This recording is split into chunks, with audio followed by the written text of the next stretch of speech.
तो दोस्त कैसे हो। तो आज हम लोग रीजनिंग के कुछ क्वेश्चन करने वाले हैं जो कि प्रीवियस ईयर क्वेश्चन है। और जानते ही हैं किसी भी एग्ज़ाम के लिए प्रीवियस ईयर का महत्व बहुत ही ज़्यादा है, क्योंकि हर एक क्वेश्चन प्रीवियस ईयर से पूछा जाता है। देखिए, रीजनिंग एक ऐसा चैप्टर है जिसमें आपका क्वेश्चन को इतना टफ बनाया जा सकता है कि आप सोच भी नहीं सकते। इतना लेवल को बढ़ाया जा सकता है। जैसे आप देखते होंगे कहीं कहीं व्हाट्सअप क्वेश्चन वो बहुत ही टफ होता है, लेकिन आपका वो सब एग्ज़ाम में कभी नहीं पूछेगा। आपका एग्ज़ाम में क्या पूछेगा, आपका प्रीवियस ईयर एग्ज़ाम में पूछेगा, जो कि अभी हम कराने वाले हैं। आपको एक एक चीज़ आपको बहुत ही अच्छी तरीके से समझाएंगे, बताएंगे, ए टू जेड आपको कराएंगे। चाहे आप एसएससी, रेलवे, किसी भी एग्ज़ाम की प्रिपरेशन करते हो, सभी कम्पिटिटिव एग्ज़ाम के लिए ये इंपॉर्टेंट है वीडियो, ठीक ना दोस्त। तो आप सभी इस वीडियो को देखते रहिए। और रीजनिंग में प्रैक्टिस बहुत ही इंपॉर्टेंट है, आप सभी प्रैक्टिस करते रहिए। और मैं बता रहा हूँ कि ये अति महत्वपूर्ण और ख़तरनाक लेवल का क्वेश्चन है, आप सभी देखते रहिए। बकवास बाद में करेंगे। चलिए वीडियो को शुरू करते हैं। तो चलिए मिलकर सीखते हैं। तो दोस्त यहाँ पे आ गया आपका पहला नंबर क्वेश्चन। पहला नंबर क्वेश्चन को जरा पढ़ने का प्रयास करना। क्या कहता है कि कागज़ के एक टुकड़े को मोड़कर क्रम हिसाब इस प्रकार का, यानी यहाँ पे ज़रा ध्यान से देखना। ये कागज़ था, पहले इस प्रकार से मोड़ा गया, फिर इधर मोड़ गया, फिर ऐसे ऐसे काट दिया गया। तो अब कहता है जब इसको खोलेंगे तो यहाँ पे क्या बनेगा, फिर यहाँ पे क्या बनेगा, फिर यहाँ पे क्या बनेगा। तो वो फिगर इन चारों में से कुछ ना कुछ बनेगा। तो हमें बताने की कौन सा बनेगा। तो आप बता सकते हैं, हमें उम्मीद है। आप ज़रा बताने का प्रयास कीजिए। देखिए एक बार ध्यान से क्वेश्चन को, ठीक ना। तो चलिए खोजने का प्रयास कर। देखिए ये जब खुलेगा तो ये इमेज के हिसाब से खुलता है। वाटर इमेज दिखता है ना, मिरर इमेज, उस टाइप से खोलना है।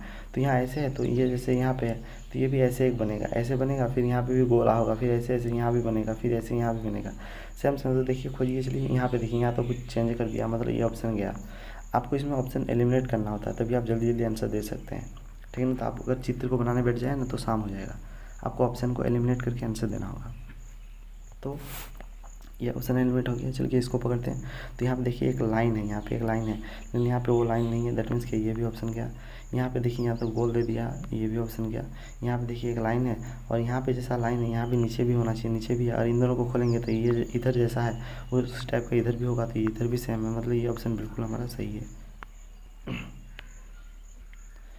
तो ये आ गया हमारा नेक्स्ट क्वेश्चन। अब जरा इसको देखने का प्रयास कीजिएगा। क्वेश्चन बहुत ही आसान है।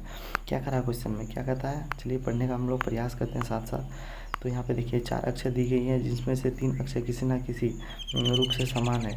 और क्या कहता है, एक भिन्न है, एक भिन्न है। तो उस अक्षर का चयन कीजिए जो भिन्न हो। जो भिन्न है हमें उसका चयन करना है। तो कैसे चयन करेंगे दोस्त, चयन करना बहुत ही आसान है। देखिए इसमें प्लेस वैल्यू आपको याद होना चाहिए। अगर आपको प्लेस वैल्यू याद नहीं है तो आप हमें कमेंट कीजिए, हम उसका आपको वीडियो का लिंक प्रोवाइड करा देंगे इसी वीडियो के डिस्क्रिप्शन में, ठीक ना दोस्त। तो देखिए एच का प्लेस वैल्यू कितना है, एच का place value that means H का स्थान कितने नंबर पे आता है। तो एच का स्थान 8 नंबर पे आता है। उससे आई का स्थान 9 नंबर पे आता है, और जे का स्थान 10 नंबर पे आता है।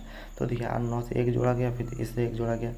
क्यू का स्थान 17 नंबर पे आता है, आर का स्थान 18 पे आता है, और इस एस का स्थान 19 पे आता है। देखिए यहाँ भी जोड़ा गया, एक एक करके जोड़ा गया। उसी प्रकार देखिए डी यानी 4 आता है, ई का प्लेस वैल्यू हो जाता है 5, और एफ का हो जाता है 6। देखिए 4 से 5, 5 से 6, मतलब यहाँ पे हर जगह यही लॉजिक है। देखिए एन का प्लेस वैल्यू कितना होता है, 14 होता है। एम का कितना होता है, 13 होता है। और पी का कितना होता है, 16 होता है। तो लेकिन यहाँ पे देखिए 14 से 1 घट गया, यानी -1 हो गया। दैट मीन्स कि यही हमारा आंसर आ जाएगा, यही भिन्न है। चलिए हम लोग दूसरे क्वेश्चन पर आगे बढ़ते हैं, जो कि आ गया ये हमारे पास क्वेश्चन। अब इस क्वेश्चन को आप बड़ी आसान तरीके से बना सकते हैं दोस्त, हमें उम्मीद है। यहाँ पे देखिए क्या करा है, मतलब ये है कि भुवनेश्वर जिस प्रकार से उड़ीसा से संबंधित, उसी प्रकार आइजोल किससे संबंधित होगा, ठीक ना। ये एक पैटर्न को फॉलो कर रहा है, तो आपको बताना है। तो ज़रा ध्यान से देखना। तो चलिए हम बनाने का प्रयास करें, थोड़ा कलम को चेंज कर लेते हैं ताकि आपको अच्छे तरीके से दिखे। तो देखिए उड़ीसा की जिस प्रकार राजधानी क्या होती है, भुवनेश्वर होती है, उसी प्रकार आइजोल किसकी राजधानी है। तो आइजोल दोस्त किसकी राजधानी है, इसके लिए आपको राज्य और राजधानी याद करना होगा, तभी आप बना सकते हैं, नहीं तो आप नहीं बना सकते। तो ये आपस में कट गया। मेघालय और त्रिपुरा में बात बन रहा है, तो हमको नहीं पता। तो मेघालय का तो होता ही नहीं है, तो ये मिजोरम कहा जाता है। यानी कि मिजोरम की राजधानी क्या है, आइजोल है दोस्त। तो यहाँ पे क्या आ जाएगा, मिजोरम हमारा आंसर आ जाएगा। चलिए नेक्स्ट क्वेश्चन पे आगे बढ़ते हैं, जो कि है हमारा ये नंबर क्वेश्चन। अब भाई साहब ये क्वेश्चन में दम तो है, जो बोलिए क्या है, दम तो है भाई साहब। चलिए पढ़ने का प्रयास करते हैं, जो कि है थोड़ा ईजी है, उतना भी दम नहीं है। देखिए 8 मित्र, 8 मित्र क्या करता है, 8 मित्र सीधी रेखा में क्या उत्तर की ओर मुख करके बैठे हैं। यानी कि क्या क्या कह दिया क्वेश्चन में, कहता 8 मित्र है। क्या कहा दोस्त, तो 8 मित्र है। तो हम क्या करेंगे, एक लाइन खींच लेंगे। एक लाइन हमने क्लिक कर दिया, 8 मित्र है। 8 मित्र क्या करा, एक सीधी रेखा में उत्तर की ओर, यानी इस दिशा में देख रहे हैं, ठीक ना दोस्त, यानी इस दिशा में देख रहे थे, ठीक। चलिए फिर से क्वेश्चन पढ़ते हैं। तो यहाँ पर क्वेश्चन में क्या पढ़ रहा था, कहता है एफ यहाँ ज़रा ध्यान से देखने का प्रयास करना, यहाँ लिखाता नहीं है यार, क्या करेंगे तो पागल जैसा हो जाता है।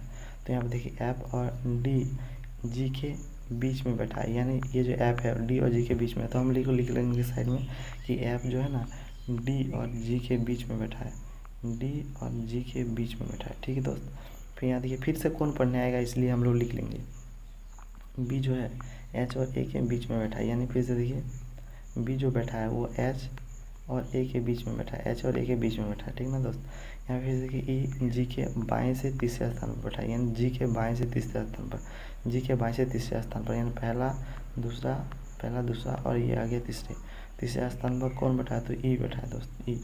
ठीक है, तीसरे स्थान पर बैठा है। फिर यहाँ देखिए जी देखिए जी कहता है एक कोने पे बैठा है, यानी जी एक कोने, यानी कि क्या, यानी यहाँ जो है इस साइड में अब कोई भी व्यक्ति नहीं है, यानी ये फालतू है, इस साइड अब कोई भी व्यक्ति नहीं है, जहाँ जितना था इधर ही था। ठीक है दोस्त, अब देखिए फिर से कोने बैठा एच सी के बाएं से तीसरे स्थान पर बैठा है, यानी सी के बाएं से तीसरे स्थान पर एच बैठा है। अब हमको कुछ समझ में नहीं आ रहा, तो देखिए चलिए यहाँ देखिए जी था और क्या था, डी बीच में बैठना चाहिए, यहाँ डी ऑब्वियसली यहाँ आएगा, डी यहाँ आएगा तो ऐप ऑब्वियसली यहाँ आ जाएगा, तो ऐप यहाँ बैठ गया, यानी ऐप ये वाला था। ठीक ना दोस्त, यानी 4 व्यक्ति तो बैठा दिया। अब देखिए बी ए और ये, लेकिन यहाँ पे क्या करा था क्वेश्चन में, क्या था एच, ज़रा हम कलम चेंज करें ताकि आपको समझ में आए। यहाँ देखिए एच, यहाँ क्या करता है एच सी के बाएं से तीसरे स्थान पर बैठा है, यानी एच का स्थान तीसरा है, यानी कि ये दूसरा आ गया एच का स्थान। अब देखिए इस साइड में तो हो नहीं सकता, एच का स्थान इधर, हम अगर बी को हम यहाँ बैठा दें और ए को हम यहाँ बैठा दें और हम सोचे सी को यहाँ बैठाएं, तो कह रहा है सी के बाएं से तीसरा स्थान, ध्यान देखिए बाएं, तो बाएं में कुछ आता ही नहीं है, मतलब ये तो नहीं हो सकता, यानी इधर जो हम सोच रहे हैं इधर वाला, ये बिल्कुल गलत है, इधर ही होगा। ठीक ना दोस्त, तो एक सेकंड आपको कीचाइन टाइप का लगने लगा, थोड़ा सा मिटाने का प्रयास करते हैं, उसके बाद फिर आपको दिखाते हैं। एक सेकंड ज़रा रुकना दोस्त, तब देखिएगा ज़रा ध्यान से, ये तो हो गया, यानी सी यहाँ पे बैठेगा। क्या था, सी के बाएं से तीसरे स्थान पर एच है, देखिए एच तीसरे स्थान पर एच है, तो पहला दूसरा और तीसरे स्थान पर एच, तो यहाँ पे सी बैठ जाएगा, यहाँ पे ए आ जाएगा और यहाँ पे बी आ जाएगा और यहाँ पे क्या आ जाएगा, एच आ जाएगा, एच आ गया। अब देखिए क्या पूछा था, ए और ई के बीच में कौन बैठता है, तो ए आ गया, ये कलम चेंज कर लेते हैं, तो ए आ गया, ये आ गया ए, ये आ गया ए, और यहाँ पे ई ना क्या पूछा था, ए और ई के बीच में कौन बैठता है, तो ये दोस्त सी बैठता है, ए और ई के बीच सी बैठता है, तो हमारा आंसर क्या आ गया, सी आ गया। तो कुछ इस टाइप से आपको बनाना था।